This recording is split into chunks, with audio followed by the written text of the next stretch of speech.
Good afternoon, EDH enthusiasts. I'm Flynn of the Planeswalker Project, and welcome to a Commander deck tech. I'd actually like to welcome you to a very special Commander deck, one that I've been working on for quite a while. Mairsil the Pretender, a 4/4 human wizard for 1, a black, a red, and a blue mana. When he enters, you can exile a creature or artifact card from your hand or graveyard and put a cage counter on it.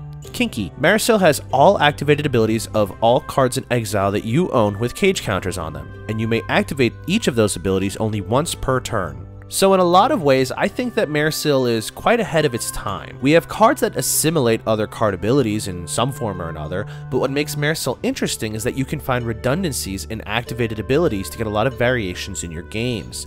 See, each time Mairsil enters, you can exile another card and put a cage counter on it, and he will see the other cards that were put into exile with cage counters on them, meaning that as the game progresses, he will accumulate more activated abilities. We have a lot of valuable abilities at our disposal, although some cards will help us more than others. We're going to go through the cards that you will want to have exiled with cage counters early on, and the ones that will bring you value in the mid to late game. Even though we are limited to using these activated abilities only once per turn, we do still include a few ways to laugh at that restriction. But before we get into it, I wanted to talk briefly about the inspiration for this deck. Early on in making content for this channel, I looked up to a lot of other creators for inspiration. Folks used to compare my early stuff to the Professor, which, while that's flattering, don't have to insult the Professor like that, please. Topico Productions, Commander 99, The Command Zone are some of my favorite channels, and it was a little sad to see some of these channels go dark. In their episode where they talk about Mairsil, I got the episodic shoutout from The Command Zone, which was super humbling and super cool. It's probably like one of the two memories that stand out from that first year or so of making content. Anyway, just for my own sentimental value, I've decided to work on building the best Mairsil deck I could, wanting it to be a fun and interactive experience. So let's start off with the cards that you'll want to have exiled right out the gate, or cage. Anyway, Aetherling is a 6 mana 4/5 with 4 activated abilities. For 1 blue, you can exile Aetherling and return it to the battlefield under its owner's control at the beginning of the end step. You can pay 1 blue to make it unblockable this turn. You can pay 1 generic to give it +1/-1 until the end of turn, or you can pay 1 to give it -1/+1 until the end of turn. The key piece here is that first ability, with the blink effect.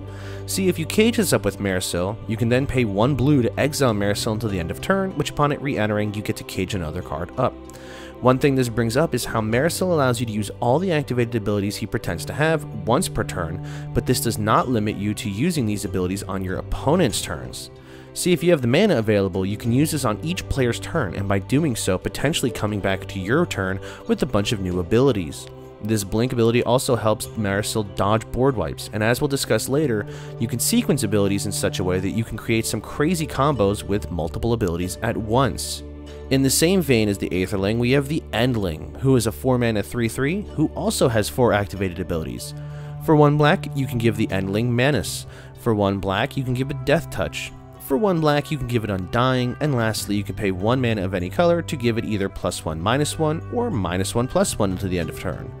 Again, the most important ability here is the Undying, where if Mairsil were to die when it had no +1/+1 counters on it, you can return it to the battlefield under its owner's control with a +1/+1 counter on it. See, our deck is highly dependent on our commander, and so removal is something to watch out for. Blinking our commander is one option to protect him, as it is giving him Undying. In both situations, we get to cage up another card. Arcanist the Omnipotent and Asmodeus the Archfiend both offer us tremendous card draw on cheap costs. Yes, they both cost 6 mana to hardcast, but in this deck, a lot of our higher costed spells will never actually be cast, and are simply in the deck to be cage fodder. Arcanist can let Mairsil tap to draw 3, and then has a bounce ability for 4 mana. Asmodeus can let us draw 7 cards for 3 black mana. Seems a pretty good trade-off, don't you think? Tree of Perdition is a 4 mana 0/13 with Defender. You can tap the Tree of Perdition to exchange target opponent's life total with the tree's toughness. Normally, the tree would make their life total 13, which is strong, but it's not threateningly so. But if you use it with Mairsil in play, you can then make their life total 4, since Mairsil's base toughness is 4. Now, if you want to get cheeky, either of the 2 cards we mentioned earlier have abilities that give +1/-1, and so if you can use enough of them to bring Mairsil's toughness down to 1, you can really start to put the pressure on an opponent. Once you get their life total dangerously low, you can have some fun abilities to inflict burn damage onto the opponent to finish them off. Cards like Hate Flayer and Spike Shot Elder offer an untap ability to inflict damage equal to their power to target creature or player. Since Mairsil is a base power 4 creature, if you use the tree's ability and make their life total 4 through Mairsil, you can use one of these abilities to singe off the rest of their life total. Bag of Holding and Currency Converter are two unique cards that interact in a weird way with Mairsil. Since Mairsil gains the activated abilities of each of these cards, any instance on the card that it references itself by name, such as the Bag of Holding's second activated ability, you can replace it with Mairsil's name. So by paying 4 and sacrificing the Bag of Holding, or in this case Mairsil, you can return all of the cards exiled by Mairsil to your hand. This is good in the event that you need to recover some cards from exile, which, while it doesn't happen often, it is good to have the option available to you. Currency Converter lets you tap it to put a card exiled with it into the graveyard. If it's a land, which it likely won't be, we'd create a treasure. If it's a non-land, we get a 2/2 black rogue creature token. Something I tried to search for in building this deck were ways to return cards from exile. There aren't many, if at all, that affect your own cards, though we do have the whole process or creature type from the Battle for Zendikar block, which targets our opponent's exiled cards. We will discuss them later, but there are cards in this deck that we can pivot to in the event that Mairsil becomes inaccessible to us. The Pendant of Prosperity is a card that this deck loves. You exile it with a cage counter on it, and then you pay 2 and tap Mairsil to use this ability, where you draw a card and then drop a land. And since you're also the owner of the card, you draw another card and drop another land. So you tapping 2 to draw 2 and play 2 lands seems pretty decent. The One Ring, and perhaps the only time I'll ever mention it on this channel, is fantastic card draw in this deck. Sure, you can use it for the normal way and dropping it to protect yourself for a turn, but what I really want it for is to tap Mairsil, put a burden counter on it, and then draw a card for each burden counter on it. If you utilize your untap abilities on your off turns, you can really start to build up burden counters on this to start churning your way through your deck. Neros Disc has a unique interaction with this deck, and something that I feel almost borders on being plain rude. So we exile it with the cage counter. Mairsil can then pay 1 and tap to destroy all artifacts, creatures, and enchantments. Pretty sweet, except that he dies along with it, right? Well, remember the Aetherling that we discussed earlier? You can put the ability of the Neros Disc onto the stack, and before it resolves, you can pay 1 blue to exile Mairsil until the end of turn, which lets him dodge the resolution of the Disc's ability and the board wipe that'll ensue.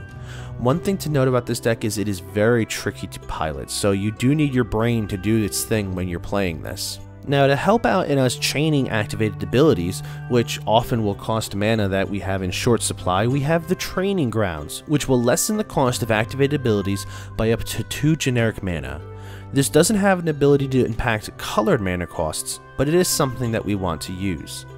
Sometimes we do need to untap Mairsil to keep him going, and so cards like Fate Stitcher, Horseshoe Crab, Pilipala, and Thousand Year Elixir can help untap to help keep the momentum going. Now, one thing I wanted to address in building this deck is that while Mairsil does have some resilience against removal in either blinking or undying, or even if we have to recast him, but I did want to build this deck to use cards we did not exile for cage counter abuse. See, our graveyard can be a valuable resource for us while we build up Mairsil's collection. Felden of the Third Path can give us a token copy of a creature in our graveyard for a turn, and then it gains haste. This can be great if we put something in strong like Asmodeus or Doom Whisperer into the graveyard, as we'll get to use the copy for a turn. Lazav the Multifarious can pay X to become a copy of target creature in our graveyard with mana value X, except it's still Lazav, it's still legendary, and it still retains this ability. Auric Lord Mage has a repeatable Entomb effect, letting us pitch a card from the graveyard from our library. Patchwork Crawler and Necrotic Ooze both offer a similar redundancy on what Mairsil does in copying activated abilities. Mirror Propagator can pay 3 and tap itself to create a token that's a copy of the Mirror Propagator. If it's exiled with a cage counter, we get to make another Mairsil. And because of the whole legendary rule, we simply sacrifice the Mairsil that used its abilities this turn, and we get a fresh set. Quicksilver Elemental is perhaps the strongest card in the deck, as it allows us to bypass the once per turn clause of Mairsil in a roundabout way. You can pay 1 blue to have it gain all of Mairsil's activated abilities.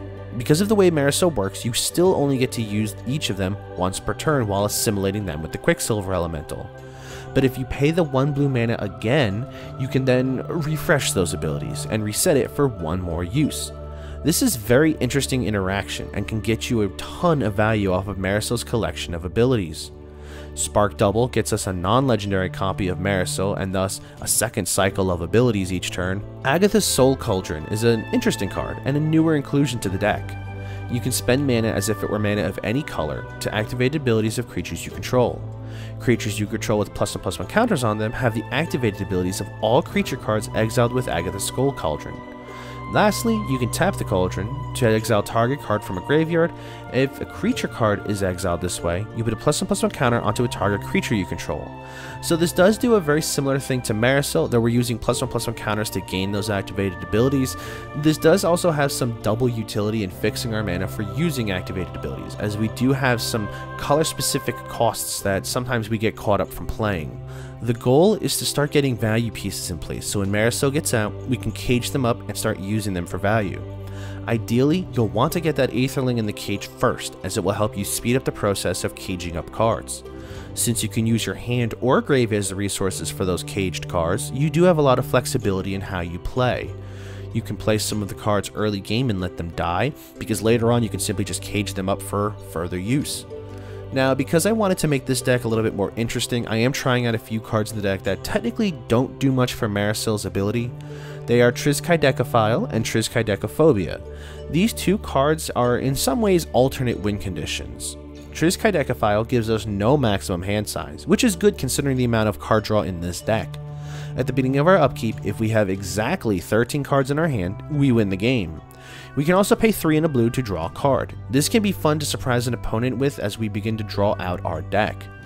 Triskaidekaphobia is an enchantment for 3 and a black. At the beginning of our upkeep, we can choose one of the following two modes.